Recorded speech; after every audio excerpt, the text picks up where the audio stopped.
يا جماعة، القصة اللي هحكيها النهاردة مش محتاجة لايك وبس. دي رحلة جوه ذكريات بيت اتمسح من الوجود.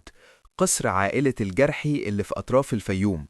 القصر ده ما كانش مبني من طوب وأسمنت، ده كان مبني من وعود مكسورة ودموع ناس ملهمش ذنب. والقصة بتبدأ لما خالد استلم جواب قديم ريحته بخور معفن بيبلغه إنه الوريث الوحيد لمكان ملوش اسم على الخريطة. خالد كان شاب عايش في القاهرة وما بيؤمنش بالخرافات، بس أول ما وصل وشاف القصر واقف وسط الأرض الناشفة والشجر الميت حس إن قلبه بيتقبض. القصر كان ضخم جدا وشبابيكه كلها متقفلة بخشب قديم، وكأن اللي جواه خايف من ضوء الشمس. خالد دخل الصالة الرئيسية وسمع صوت الباب وهو بيتقفل وراه لوحده. صوت رزعة هزت الحيطان وخلت التراب ينزل من السقف زي المطر. القصر من جوه كان عبارة عن متاهة، ممرات طويلة جدا وسجاد مهري وريحة رطوبة تخنق. خالد لاحظ إن كل ما يمشي خطوة بيسمع صدى صوت لخطوات تانية بتمشي معاه بس في زمن تاني، وكأن في نسخة تانية منه بتمشي ورا الحيطان. وبدأ يلاحظ إن اللوحات اللي على الحيطان لصور جدوده ملامحها بتتغير. العيون كانت بتتحرك وتراقبه، والابتسامات كانت بتتحول لتكشيرة غضب. خالد دخل المكتبة ولقى مذكرات جده إسماعيل الجرحي. الكتاب كان متغلف بجلد غريب ومكتوب بدم مسود، والمذكرات كانت بتحكي عن عهد الدم اللي الجد عمله مع كيانات من عالم تاني عشان يفضل غني ومسيطر.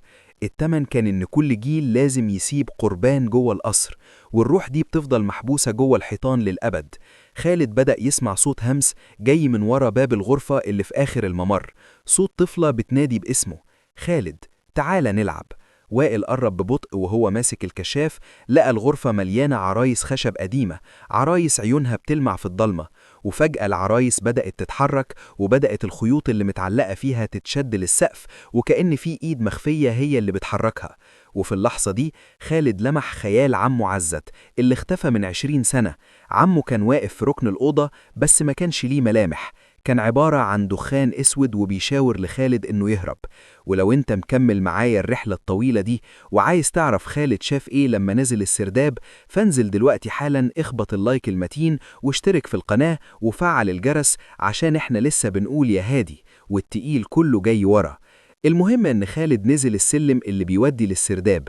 السلم كان ضيق جدا والحيطان كانت بتعرق مية لونها احمر، وتحت لقى غرف نوم كاملة، وفي كل غرفة كان في شخص محبوس، ناس من عيلته ما كانش يعرف انهم موجودين، ناس عايشة في غيبوبة ابدية، اجسادهم موجودة بس ارواحهم اتسحبت.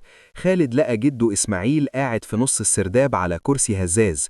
الجد ما كانش ميت تماما، كان مومياء حية، عينيه كانت بيضة تماما وصوته كان طالع من حنجرة محشرجة. وقال له: يا خالد، القصر ده محتاج جسم جديد والوقت به عشان تسلم الأمانة. خالد حاول يجري بس السلم اختفى، والحيطان بدأت تقرب من بعضها عشان تفعصه. وفجأة القصر كله بدأ يصرخ صريخ آلاف الأرواح اللي اتحبست جوه الحيطان. وخالد بدأ يشوف ذكريات العيلة كلها بتمر قدام عينه، شاف كل جريمة وكل خيانة حصلت تحت السقف ده، واكتشف إن الحل الوحيد هو إنه يحرق كتاب العهد اللي في المكتبة. خالد حارب الخيالات اللي كانت بتشده للأرض وقدر يوصل للمكتبة وولع في الكتاب. وفي اللحظة دي القصر كله ولع نار لونها أزرق، نار مش بتحرق الخشب، نار بتحرق اللعنة.